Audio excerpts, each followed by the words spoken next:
What's cracking? No, see, I did that because Trey made fun of me for my original intro. What's up, everybody? Welcome back to the Christian Kuntz Podcast. Yeah, he made fun of it. As soon as I come in, he was like, "What's up, everybody? Welcome back to the Christian Kuntz Podcast." I was like, "This guy's I'm gonna change it today." I'm here with my boys Vinny and Trey. Yo. We got Jesse behind the board, swing with a camera, and we are joined by a very special guest, Mr. Ken Chevalier, a.k.a. PK. So if you hear me call him PK, everyone knows who I'm referring to. Team chaplain, PK. Let's give it up for him. What's up, fellas? I didn't even know you were actually starting right there. We kind of just started. We kind of learned that rolling into it has been got awkward at times because the guests would be like, "Were you rolling there or were you not rolling there?" So we kind of just came up with an intro that Trey has absolutely made fun of me for. So I tried to change it up today and it didn't really work. Love it. But PK, when I texted you and asked you to come on the show, it was zero hesitation. He was like, "Yes, when, where?" When we figured out a time, and you asked me what particular direction I wanted to take the conversation in, and it kind of struck a chord with me because I was thinking, I'm like, well, we've been talking about, every guy we've had on, we've told about their stories. And when I went back and I know your story and, yours and Erica's and everything you've accomplished to that point, and you're always gassing us up in the locker room, at least gassing me up. You're like, "Dude, bro, your story's crazy." You are. You're a good hype man. I appreciate it. But your story's crazy. And I was reading that and you're from Beaver County. You're the team chaplain. How you got into becoming the team chaplain is crazy. And I just want to touch on it. And I'm like, why did he ask me? He doesn't, it's almost like you don't think your story was cool. Because you were like, what particular, are you going to talk about my story? And I'm like, dude, this dude's story's sweet. So I don't know. I had to say that. And I was like, it stuck in my mind because I tell everybody, I tell Heather, I'm like, don't call me when I'm on my way here because I'm thinking about this is what I want to hit with this guy. This is what I want to talk about. So I sit in the car and I'm just like, okay. I'm because I remember talking to you about your process of how in the world you're doing what you're doing. And you're like, bro, as I'm driving, I'm thinking of the questions. I'm thinking of where I'm going. Exactly. So when we saw each other this morning in the weight room, I'm like, bro, where's this going? You're like, we'll figure it out. That's why I'm like, it's on the fly. And when I'm in the car, that's when I'm thinking, this is what I want to ask him. But take us back to growing up Beaver County. What was that like? Where everything, just back to ground zero where it started for you. Yeah, before I get there, man, dude, this is cool. Thank you. Be able to be with you guys, man. So thank you for having me on.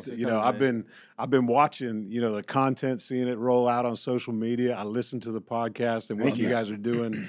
Man, I just appreciate the invite to be a part of this because I do feel like, dude. So you think about growing up in Pittsburgh. I'm a Yinzer through and through. Beaver Falls. I grew up in the Chippewa area, so went to Blackhawk High School. Oh yeah. I started to get into some interesting trouble when I was in high school in the locker room scene. I'm not proud of the stuff that I did, but and then my parents, we had a conversation. Yeah, we won't go into that. Right? So my daughters might be watching this. Yeah. But it came to that junior year of high school, and my parents had a conversation, and I did not like the person that I was becoming. And so my parents said, hey, and I kind of approached them as well, I don't know if I want to keep, headed down this path. And there was a group of friends that I was introduced to at Beaver County Christian School.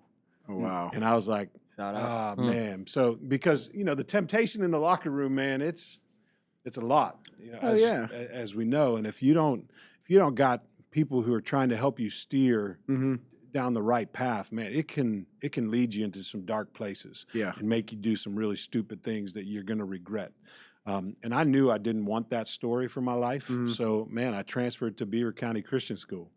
And then my mom, she was a lunch lady at Geneva College for 33 years. Wow. And she had the foresight because we grew up, pretty poor. And when I say poor, I mean man,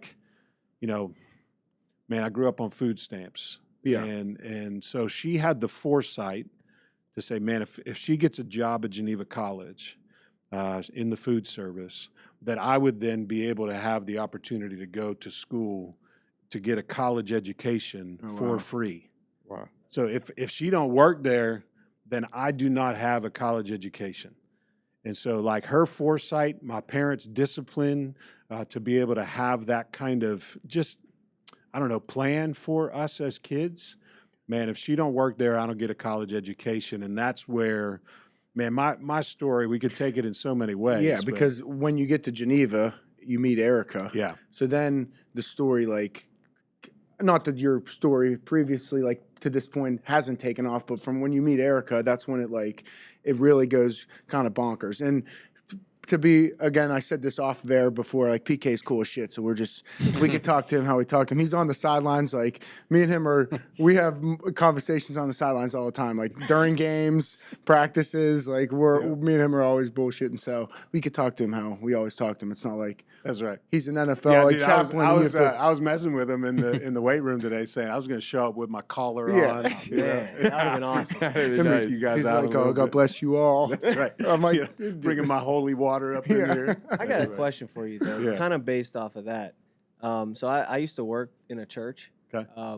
I was a youth director at this church in Charlotte, North Carolina. All right, so dude, 10 years of a youth pastor for me. Okay. So yeah. So like, I learned a lot about, like, you know, my faith there, everything like that. You know, I was kind of fairly new at that time, and like being in a church and that kind of environment. So it was like I didn't grow up in church.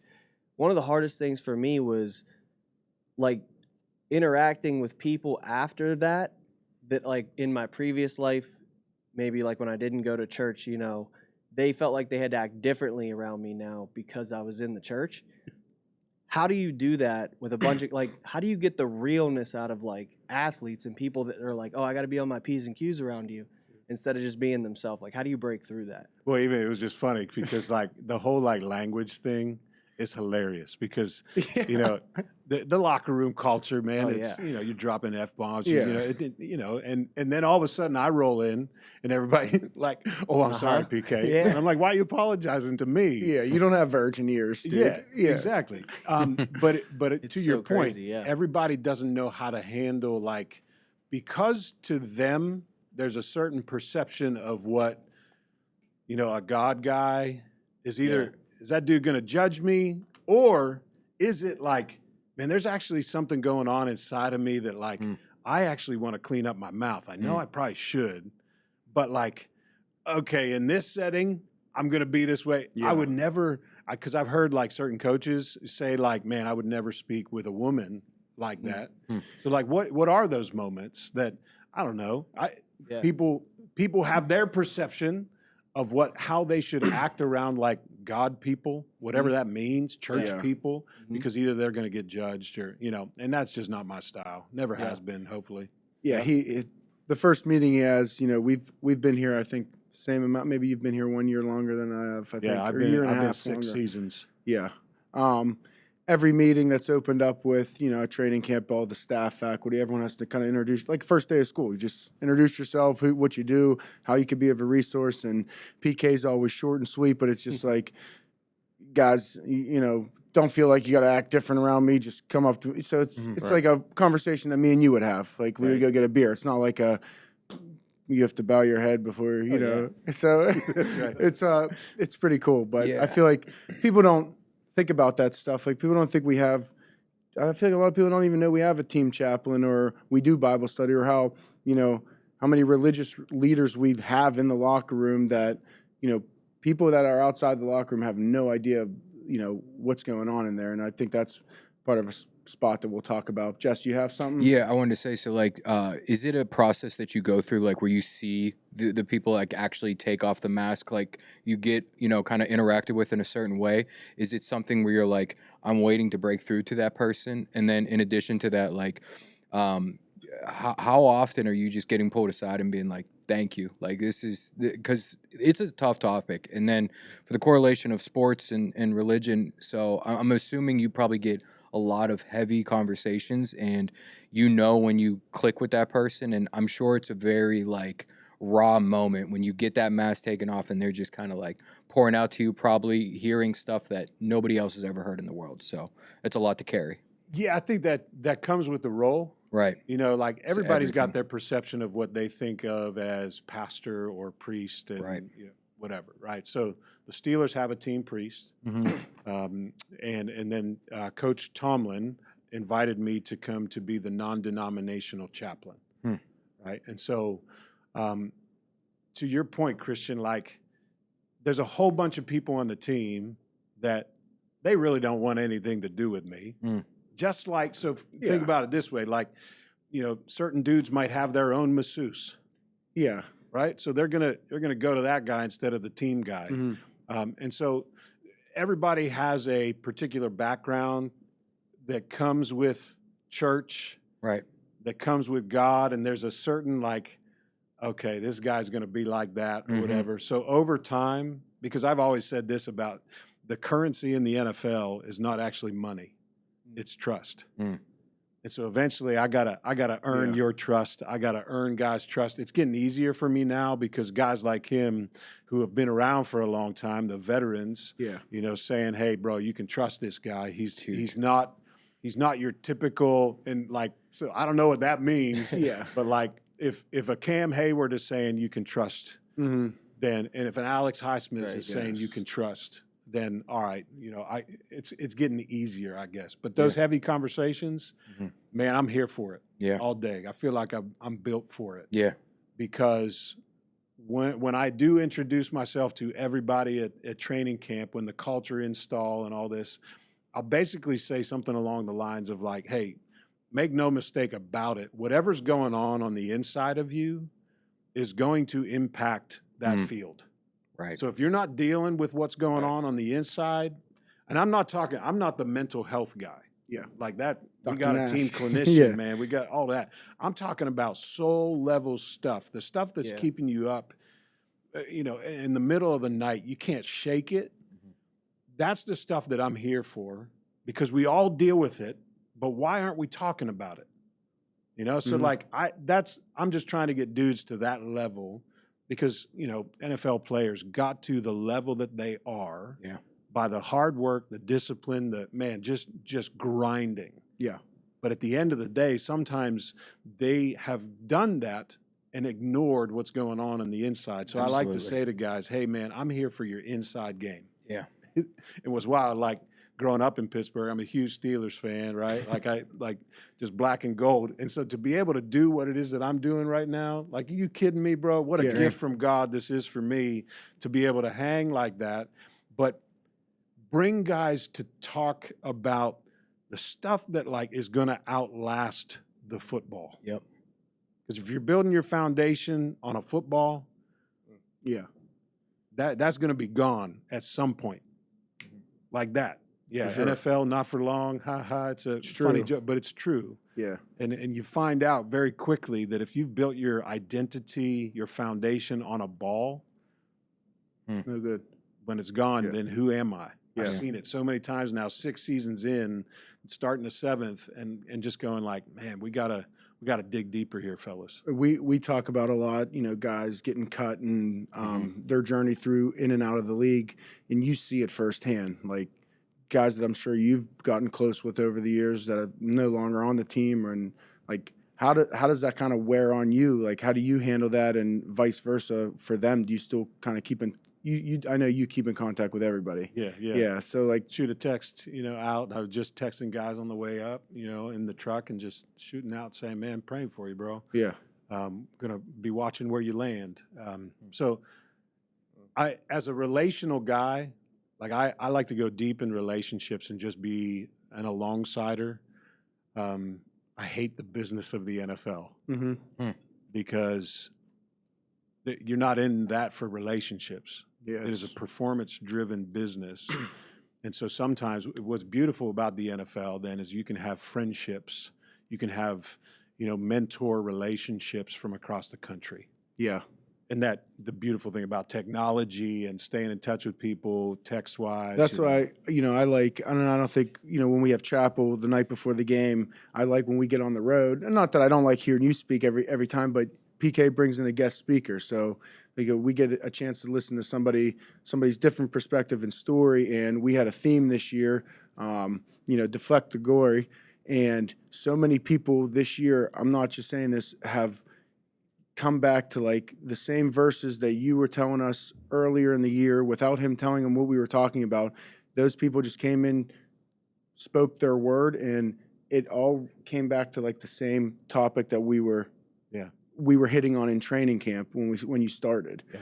So like that was crazy for me, and a cool aspect of like what you do, and you bring in the guest speakers, and because everybody's going to get tired of me. Be honest, I get tired of hearing myself. So like I'm doing Bible study every week, and I'm teaching, and I'm in there, and we're in conversation. Coaches too. Correct. Yeah. But at chapel, man, I got to start bringing in different voices because, dude, I straight up, like, I'm the whitest guy that I know. I'm from Beaver County. Yeah. You know what I mean? and so, like, I got to be cognizant of the fact that, like, 80% of the room don't look like me. Yeah. And so we need to start having people of God, men of God, who can come into that space and celebrate the diversity of that God-given just space. Yeah. And we can celebrate that, bro. Like, all right, black dude, you're probably going like, all right, fat white dude, what can you say to me? And I'm not saying it. Trey did say that before we recorded. I said it to him specifically. Yeah, exactly. but like I'm cognizant of the fact of like, dude, I don't know how do I say this in the right way? You meet people on the fly. Like you have to adjust by who you're meeting, what culture they came from, who. Like, correct. Yeah, that's a lot. That's what I'm saying. The locker room is a melting pot of cultures. Yes. And I am one tiny little voice of that cultural God voice. Yes. And people already coming with their perceptions of what that means. So then I got to be wise about introducing voices of the God thread that represents and celebrates the culture. Yeah. All cultures. Because when I look someday and I see what the scriptures teach about our future beyond this life, dude, we got to be celebrating diversity. Mm-hmm. Yeah. We got to be. And so I can do that with what has been given to me in that space. And I love it because I'm learning so much. And guys, like, man, if they're hearing the same thing that maybe I said a year ago from the dude that just said it and he looks different than me, sounds different than me. See, you won because it resonated. Up, yeah. I wasn't even thinking about it in that way. That's crazy. No, so my next question to you is I often say, you hear often, right, mind, body, soul, right? I kind of switch those around and says soul, mind, body. Because if your soul's not together, your mind's not right. And if your mind's not right, you're probably not taking care of your body, right? Yeah. So if you don't mind telling me, man, what does that mean to you? So if you want me to get go ahead. Theological? Go ahead. Because I'm like a nerd trapped in like an athlete. Well, I used to be an athlete. I got a dad bod now, man. But, training camp, you'll be back. Yeah, we'll get back at it. Yeah, we'll be back. Yeah, I'm great, in there. You're good. Anyway. You look great over there. But thank you. But we are spiritual beings. There we go. And each and every one of us is a soul. And how you look trapped in your body, this flesh tent, that's going to change over time. But my soul is really who I am. Right, so like when you have what I might say like is a divine connection with a brother, right? And man, maybe a team brings you together, maybe a college class brings you together, but there is a soul connection that is deeper than how you look, right? Because so if I'm a soul that is trapped in this flesh tent, and at some point I'm going to make a transition to the life that's beyond this life. And whether I want to believe in that or not, it's happening. It's going to happen. So who am I deep in the soul can be determined by how it is that I live this life and who I'm listening to in this life and who I'm following in this life. Because really, this is just little testing ground, a blip on the radar, so to speak. If I were to have a little, rope in here and it was stretched the whole way out, we're living on this tiny little piece right down here. And that rope goes the entire way through that wall down into the city of Pittsburgh, man. And we're living on one little piece of it right now. But our soul is going to continue for that whole time. So I don't know if that fully answers your It does. question. It does. And everything that I do right here on this little blip is going to inform the rest. Mm. So man, that's a tall task that I don't know if too many of us are thinking about, the Right. life beyond this life. Mm-hmm. And if we aren't, bro, we better wake up to it, Man. because we're going to get there and we're going to get surprised. And So- and who would do that? If you knew, like, man, I got to get ready. Yeah. You would You train. would, you would train. Right. Absolutely. You'd be disciplined. You'd be going after it every day to prepare for that. Anyway. No, I So, get you. I gotta Yeah, know, man. Like, no. obviously, you're convicted. You believe this is you. What got you to that point that you can speak with such confidence in your faith? Like, what did you have to endure or go through? Like, what was that process of salvation like for you? You know, how did you come to find Jesus? Yeah.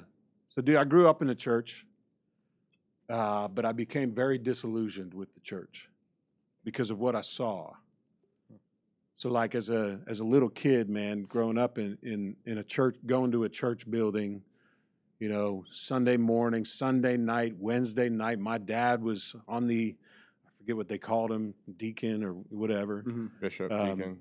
Yeah, you know, he was serving at the church. So man, I'm in there and I'm cleaning the toilets of the church building with my dad, and we're just serving, you know. And eventually, like, I started to get into settings where, like, a bunch of them old dudes started talking, and I would hear them talk, and I'm like, what you're saying coming out your mouth right now is nothing what Jesus teaches or what the Bible is teaching. And I'm starting to get disillusioned, and I start. Because I think what we do sometimes, and maybe, like, I've been guilty of this, so I'll be careful, is that, like, guys like me, pastors, it's almost like they hold the reputation of God in their hands, Mm. and sometimes they abuse that, and they misuse it and all that. So I started to see that. So I started to walk away, throwing the baby out with the bathwater. If that makes sense, because I was like, I don't want anything to do with church. I don't want anything to do with God, Jesus, all this. But here's the reality. I actually really liked Jesus. Mm-hmm. Like, if you dig into who Jesus is, man, Yeah. this dude's phenomenal. Different And what he being, man. did and what he taught. And so when I started to make that connection, I actually like Jesus. Mm-hmm. It's the stuff over here. Right. It's the hypocrisy of which we're all guilty of, sure. Mhm. right? But as a young man, I started to say, like, Yeah. oh, I actually really like Jesus, but not this stuff. I don't want to be that guy, but I want to follow Jesus. And so, portion of I'm pretty open with how I talk with you guys about growing up and my childhood and what happened to me, and, you know, growing up with a dad who suffered from being bipolar and what that can mean. Because when we start talking about God the Father, we automatically associate with our Father. And I had to have this huge realization that God is not a big one of our dads. And that was huge for me. That is huge. And it was like, you know, you see in the scriptures, like, scales falling from my eyes and going, all right, I've had a really bad view of God because of some of the things that I've experienced at the hand of a bipolar father. And so when that stuff started to fall apart, you can imagine as a 17-year-old, you know, I was just angry. I was bitter. I was just get me out of Pittsburgh, but really it was get me away from what I'm experiencing. And it wasn't until I was probably really broken and bitter and angry that my parents, I'm so glad that they did this, but at the time I was pissed. They forced me to go to this youth convention. And it seemed like, dude, every speaker that was on that stage was telling my story. Like, they were zeroed in on me. And I'm like, how do you know? I literally thought, I'm not joking you, as a 17-year-old, I thought my parents called ahead. like they were calling the youth people, like, you need to talk about this because he is dealing with this and we need help. But to the point, man, where now I know that it was God drawing me to himself as a bitter, angry 17-year-old kid. And that was the moment, man, where that pastor stood up there. I don't even know who it was. He stood up there and he just said, man, if you're angry, if you're bitter. And I'm like, how the heck does he know? But Wow. now I know that it was God Mm. drawing me through that dude that I don't even know his name. And I surrendered my life as a 17-year-old. And I can tell you, things started to change from that point forward.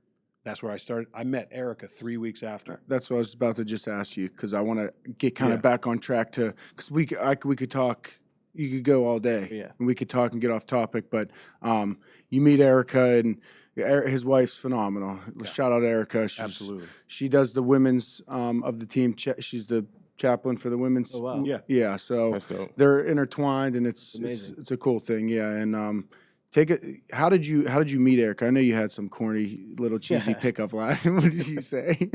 Yeah, well, I mean, so at that time, I'm working for the football team at Geneva College. I've just always been a sports guy. I want to be around sports. Yeah. She was a cheerleader. She was on my sister's cheerleading squad. Oh, your sister So hated I'm that. I'm Shout working. out to sis. Yeah, exactly. I'm working in the field house, meaning I was shooting hoops, in the gym, and Erica and the whole, cheerleading squad roll in. And I just said, I got to meet her, and my sister, yeah, exactly. My sister, I Literally said, putting up shots. yeah. And I said, hey, what about that Erica girl? You're hilarious. And she goes, well, she's dating somebody. She's not available. And I said, oh, she'll be mine. She'll be mine. That's what I said. Oh, she'll be mine. I was so arrogant, dude. I was a jerk. But eventually, like, as were God, right. see, this is where it connects. As were God right. was changing my heart, here's what was happening. People at the college were warning her, stay away from him. Mm. And I was like, Wow. but I was saying to her, I agree with them like back then, but I'm different now.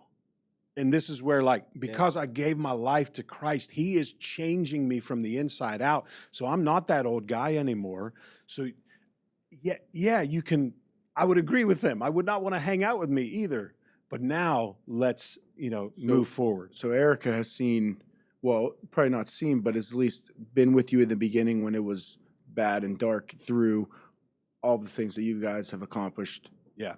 Till today. Yeah. I mean, we started Three away. daughters later. Yeah, 3 daughters later. Wow. Almost 23, Yeah. 21, 17. Crazy. I know we were in training camp, and the one was about to get proposed to. Yeah, and yeah. Via PK's one of our conversations, he's like, yeah, I'm about to go to lunch with my future son-in-law. I'm like, oh, he's going to, you think he's nervous? PK, he better be nervous. No. Yeah. Well, like any good dad, man, you're going to grill that dude. Yeah, Right? for sure. And Angelo's a good dude. Yeah. So happy for him and Maddie getting married in May here. Congratulations. But man, I'm gonna grill that dude because I was a dude. Oh yeah. Yeah. So I'm gonna ask you all them questions, man. I'm gonna get up in your face a little bit. But yeah. Those are the Erica and I've been through a lot. I wanna talk about the justice team that was started. Erica started that, and shout out to my wife Heather for she's like, you have to ask about these, and I'm like, she kind of gives me a lot of the questions. Yeah, sometimes. I love it. So You guys are a good team. thank you, and I appreciate that. Talk about the justice team and what it is and how it started, because when I was reading, just another part of the, I was like reading up on your story, and I'm like, dude, I feel like you guys talk about it, but you never really, you don't throw it in anybody's face. Like it's so subtle, and it's just like humble. It's very humble. So Yeah, I mean, if kudos I'm doing, to you. I'm not if we're trying to doing sit our here and, job like- right, man, it's not about us. Yeah. So, but Well, you guys do, and I've always realized it, but now that I've like asked you to come on, and I've have to like dig deeper into somebody, I realize it even more. Like, damn, like PK and Erica are good at their jobs. Yeah. Like you guys are phenomenal. So I'm very appreciative. Yeah, dude. So the justice team. So like my wife is, I will often describe her as like the spiritual ninja of our family.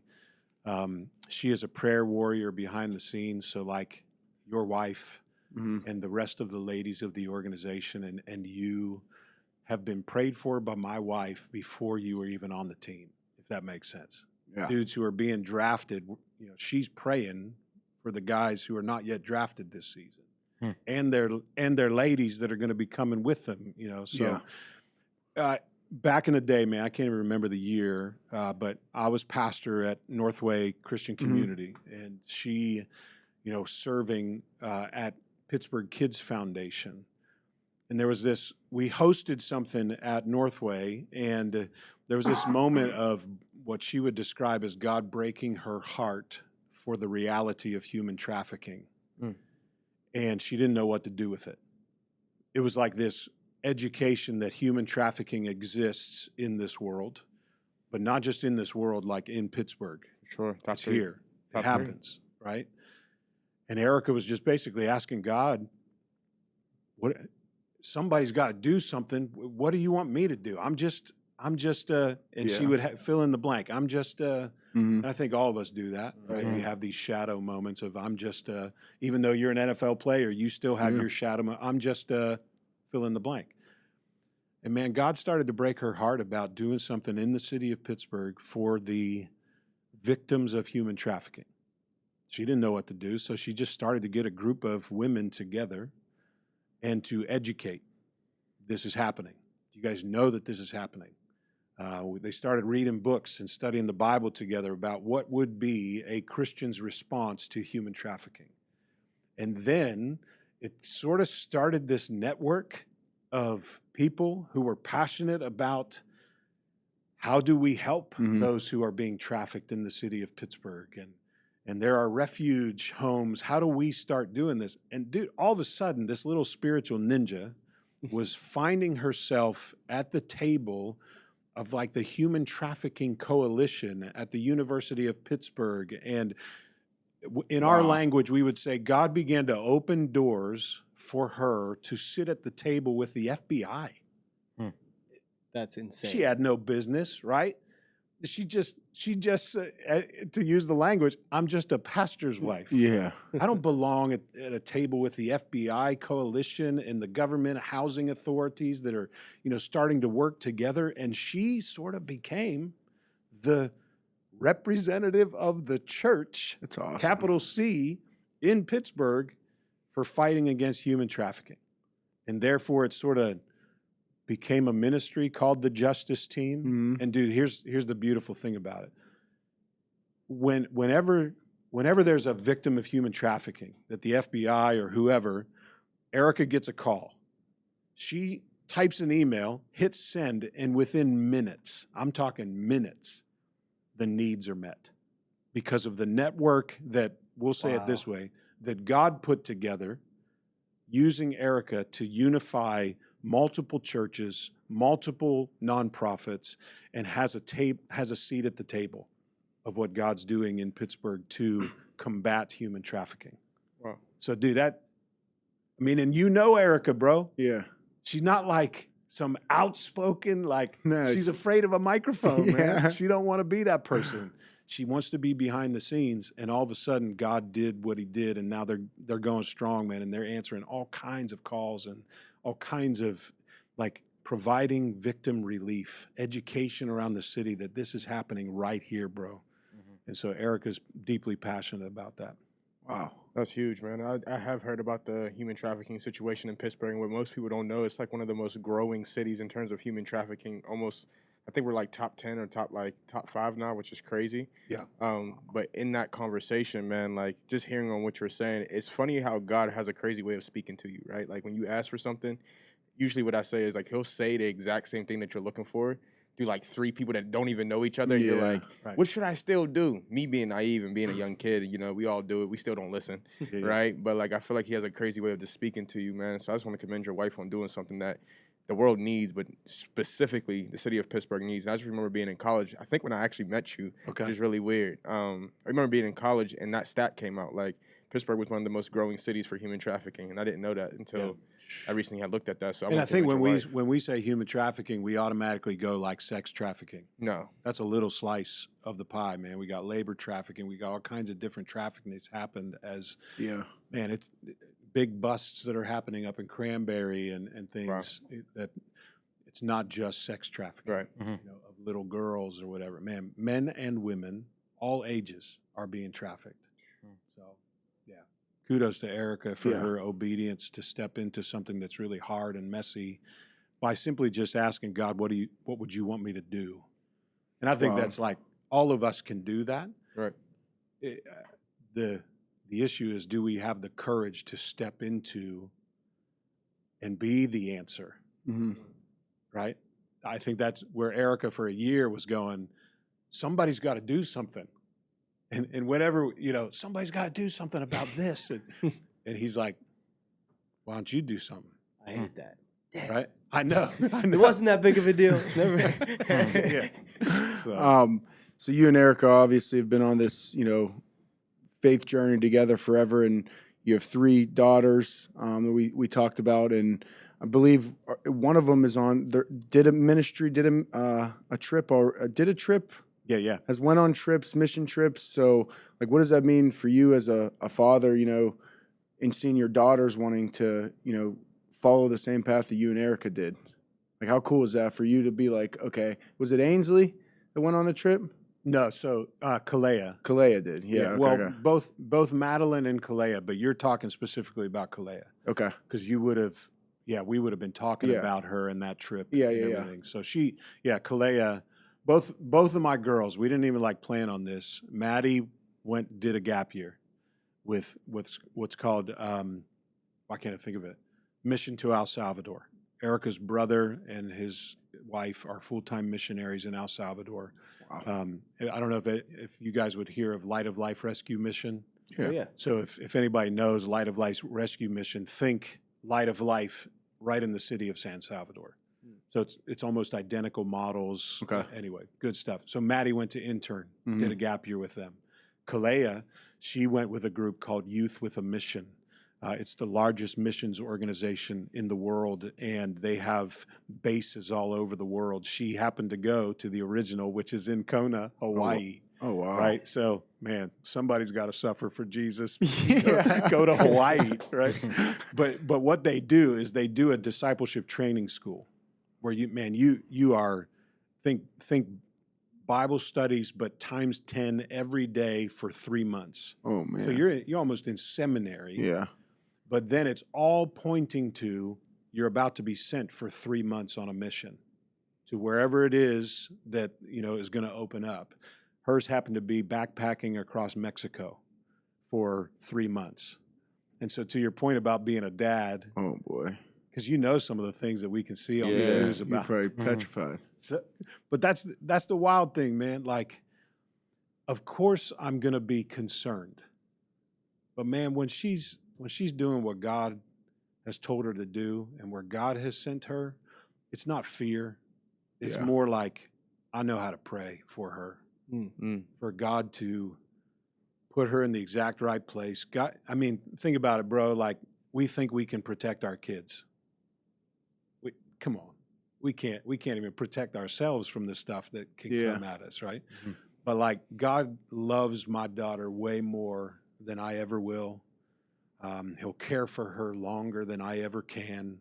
And so to have that God perspective, I guess, I'm trying not to be too churchy here, but like, I believe that God cares about her way more than I do. And I'm a steward of Kalea's life for a certain amount of time. And I get to train her in the ways and the character and the mission of God. And as she chooses and as he gives her direction, man, he's got her. So yeah, am I concerned about gang violence? Yeah, am I? But dude, God's got her. So I know that's a different way to live. That's incredible. Right? But like, that's just sort of, bro, that's who we are. And I'm not trying to pretend. It's not that I don't worry about her. Not like I'm not checking on her. It's not that but at the end of the day, like, bro, she's God's, and he's given her to us for a short amount of time to love on and to point her in this direction and to care for her. And hopefully, as we've been talking on the sidelines, dude, hopefully God's going to bring a godly man into her life that will love her and serve her, like the way that I see you serve Heather. Like you guys are a power couple because God brought you together, man, and you're living to outserve each other. In the same way, like as a parent someday, right? Like, dude, you'll be concerned, but at the same time, they got to live their life. Yeah. So anyway, I love this, man. Man, I was I locked feel in. like you're living what's on your shirt, you know? Yeah. You could tell you actually live that out. And people don't understand, like, you know, with faith, like, it doesn't mean the fear goes away. Like, the fear is actually, I feel like, more present because the fear is attached to like a higher and deeper, like, you know, up and down when there's, you know, something bigger than yourself at play. Right. And so when you go through that and, you know, you do things when you're afraid, it builds like something in you. And that is, I think, the foundation of like how you can stand firm on like, I believe this is real because like when I was afraid, I had nothing to turn to. So how else would I get through that, you know? So I want you to speak to Do It Afraid and just like, you know, how you have such strength in like the way that you talk about God. And Yeah, so Do It Afraid, man, the sweatshirt. So like I'm writing a book called Do It Afraid. I give a keynote called Do It Afraid. Because that very concept that a lot of people think that you have to have all your ducks in a row, you got to have everything lined up to step into what it is that for your career or for, you know, whatever. And I just believe that God gives men like you and me enough light to take the next step. And when we trust him with our future that we cannot yet see, we think we get 5-year plans and all this stuff. Man, if he told you where you were going to be in 5 years, you probably wouldn't move because you'd be too scared, right? But if he gives you enough light to take that next step, it's still scary. So like this is our story. So I travel around and I don't share it at the Steelers because that's not the venue for it. But man, I travel to churches and men's conferences and businesses who will have me, and I'll share the story of becoming an NFL chaplain at the invitation of Mike Tomlin. But when he told me that I wasn't going to be hired by the Steelers, I was like, what? Wait a second. When he told me I'd have to join the staff of Athletes in Action, I was like, bro, I know exactly what that means. It means, and I don't share this with you because Erica and I have made it a point. We will never ask for anything. In 6 seasons now, we've never asked you for a thing. Ever. No. Because here's why.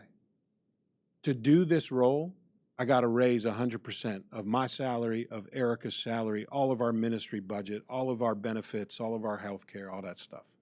We got to raise it all. And so this sense of when Tomlin was saying that to me, I thought I was going to be hired. When Vance McDonald introduced me to Mike Tomlin, I was like, bro, are you kidding me?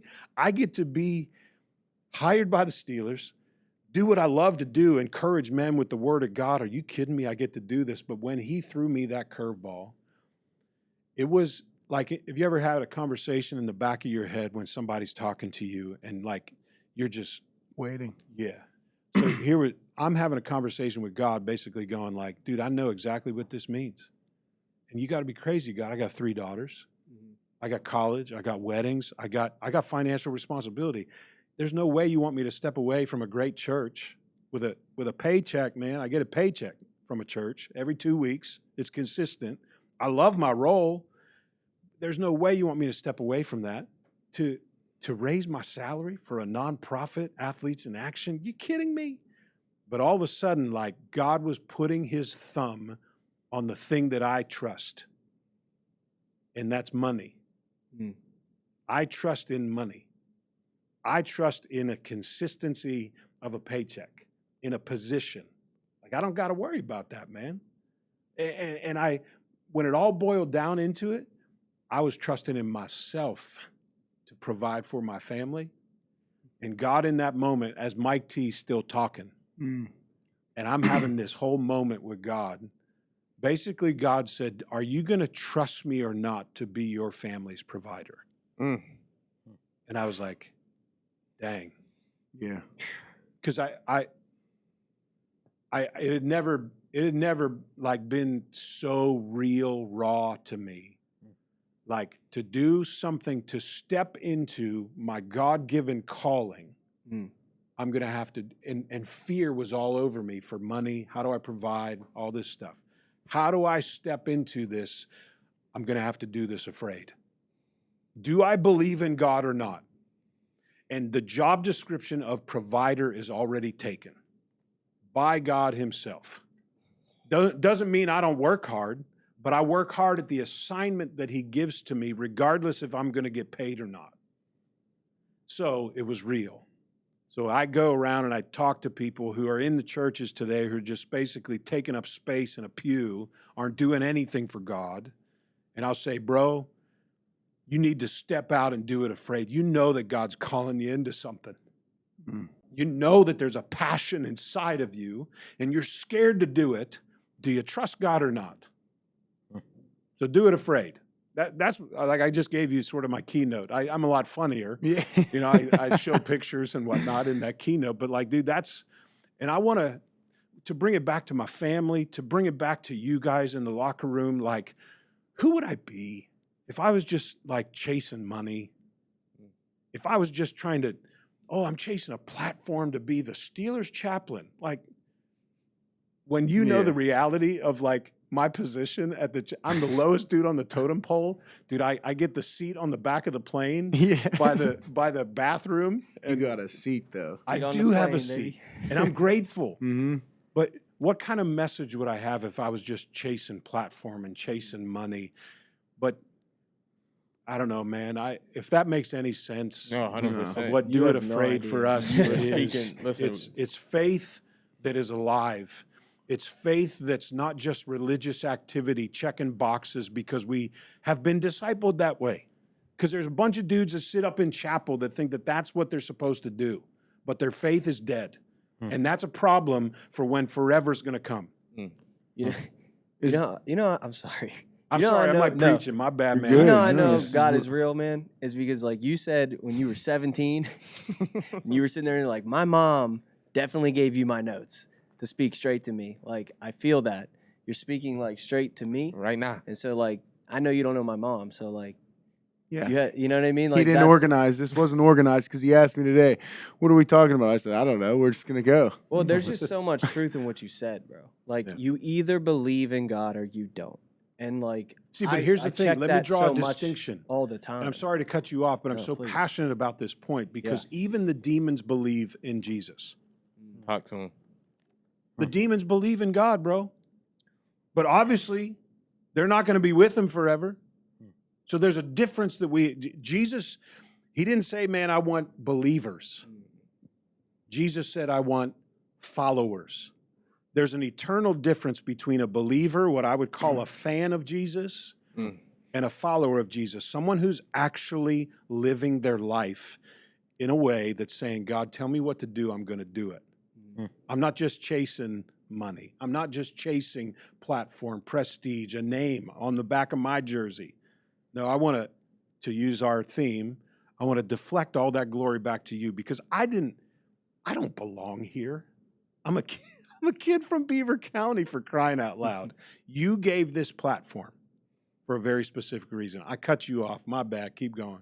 Bro, cut me off anytime. No, I feel like cut this. you off actually. I wanna feel throw like it back this. to you. No, you're good. I feel like this goes into, kind of how you talk about it and the passion that you have kind of is a reflection of our team and what goes on in our locker room. And I kind of already touched on like the spiritual leaders that we have in the locker room. Like, what does that mean for you to have like these veteran guys? I mean, I can rattle off probably 5 of them right now off the top, like Minka, Killebrew, Cam, Russ. I mean, all these guys, Alex. Like, what does that mean to have those guys, behind you? And I know we had the Deflect the Glory hoodies made, and are those still available for people? Because No, it was a No. 1 week drop. 1 I week might thing. do it again. do it again. The Do It Afraids too. Yeah, You should. yeah. But We'll see. what does it mean to have those guys in the locker room? Because I know what it means for us, to wake up in the morning on a Friday morning and go to Bible study at 7:30, and you see guys like Killebrew and Mink and all these guys that are in there every Friday. They don't miss. So I know what it does for our locker room and what I see. what does it do for you? You know, what does that mean to you?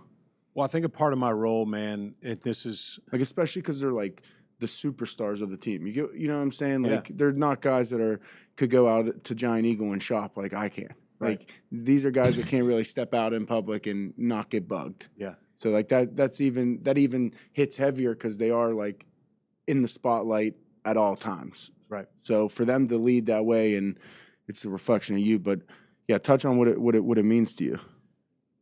For me, you know, so I'm a guy who wants to give that leadership away. Mm-hmm. So like guest speakers, Yeah. you know, and then having guys like Alex and Minka, them being the ones who lead the Bible studies, because quite frankly, who's going to listen to the fat bald guy over listening to a Minka say it? Mm-hmm. So if Minka is leading and he's following after Christ, and like, I'm not saying anything that he hasn't said, because usually I'm very careful to say who, you know, leaders are, but since you brought it up, and we'll blame it on you. Yeah, you could blame it on me. Because Eric and I are huge on confidential, and it's people's story to tell. We can even bleep his name out if you want us to. Yeah. It's not a big deal. No, seriously, we can. but he's been super public. So Alex has been very public. Yeah. Minka's been very public. Miles Killebrew, very public with their, because a part of the discipleship. So you might not even know this. Those guys, we've been together for 4 years talking about how to leverage and steward the platform that God has given to them in the locker room. So therefore, Miles, you need to be extremely vocal about how you follow Jesus, and man, bring guys along with you. Invite them to be in that space. That's why I think things are growing at the Steelers, because those guys are doing the work of being a disciple of Jesus and simply inviting guys to say, hey, man, I found something here. Would you want to join and be a part of this? So to see Alex, you know, he's leading in that way. He was knighted, if you will, as the spiritual leader of the locker room. Yeah. It's just awesome to see how God is using him and his perspective of, it's not about me. It's about the glory of God in this space, in this locker room, on this field, to deflect the glory back to him. You think it's ironic that it just happens so to be, you know, some of our best players that are the most holy, religious, faithful, whatever it, you know, it is? I feel like it's always the star players that are, maybe because they're the ones that are in the light, but I feel like those are always the ones that are like the holiest and most religious. But you're in there. Yeah. Every time. Yeah. So like, I think that's where like we get into this like comparison game. And Cam's voice so loud in that organization. Mm-hmm.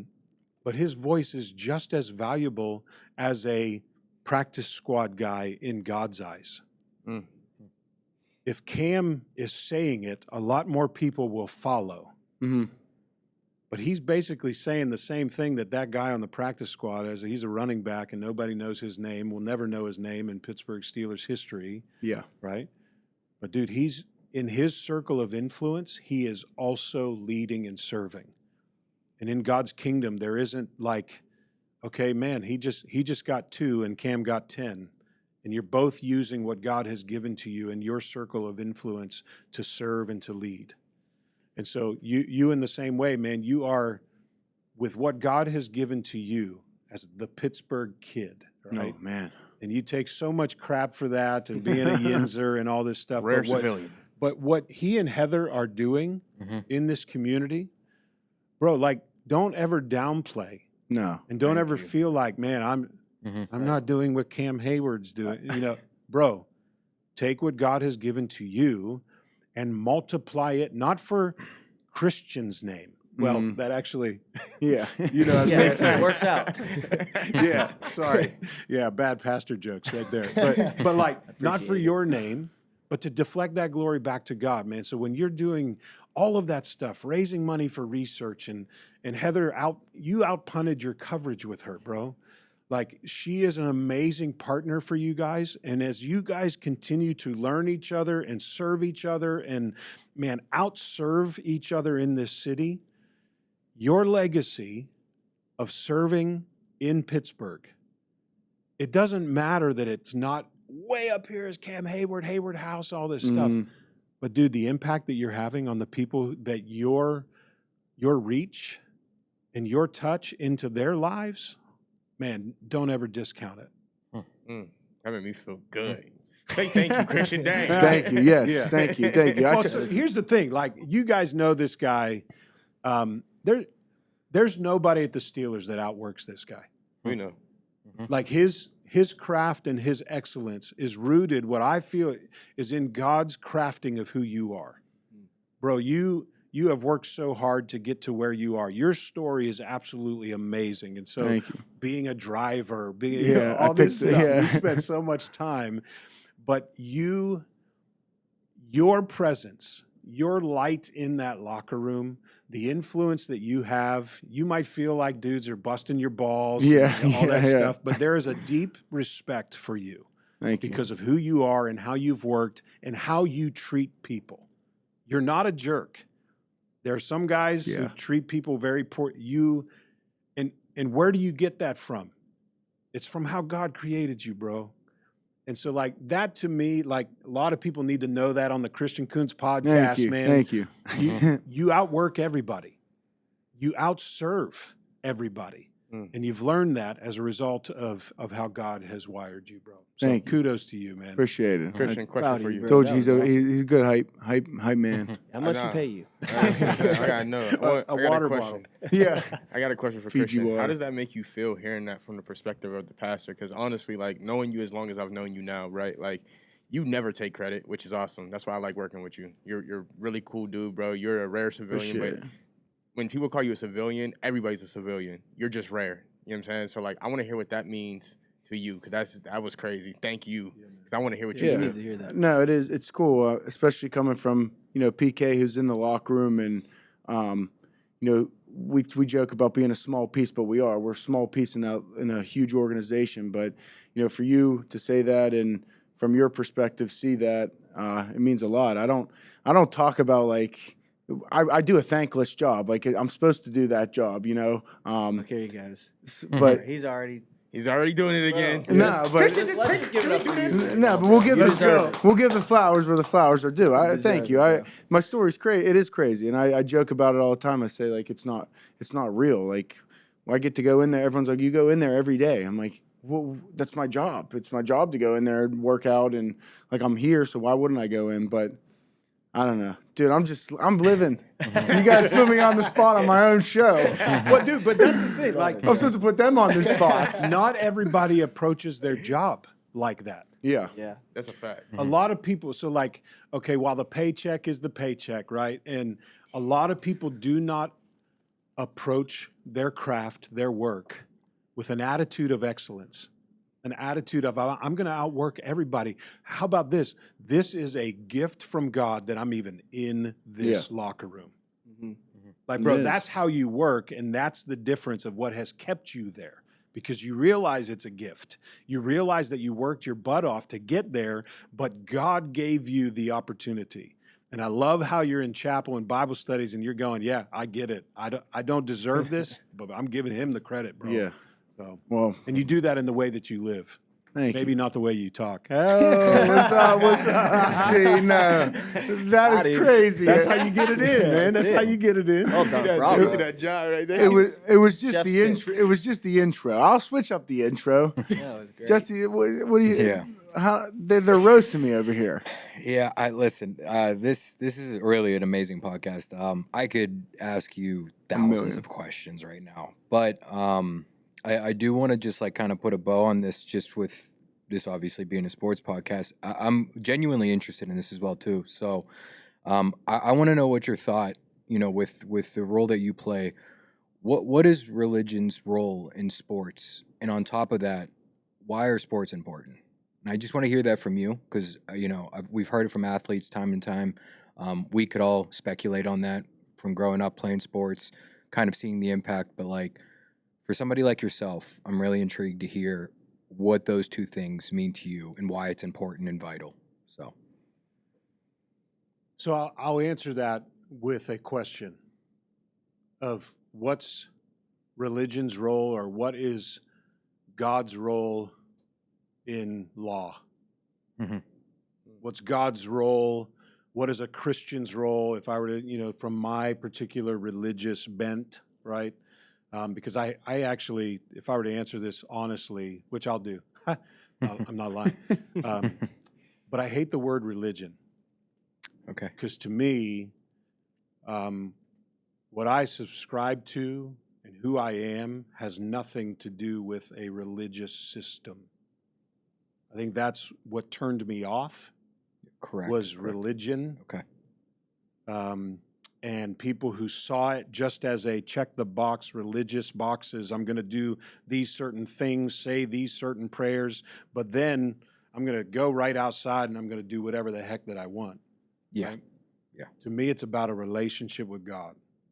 I like that. And understanding that I have been created for a very specific purpose. Mm-hmm. And so how does it pertain in sports? God has created this guy for this season to be able to be so stinking good at snapping a ball, right? Right. But it's bigger than that. Right, correct. No offense, Christian, but there are many dudes that are sitting on their couches that are much better than him. Right. No That offense. you just got the opportunity as a gift from God to be in this seat, to be in that platform right now, because you're really good at what you do. So good. He's created for that, for this moment. But his purpose is much larger than a ball. Correct. So in the same way, you are created with the talents and the abilities that God has given to you to do a very specific job.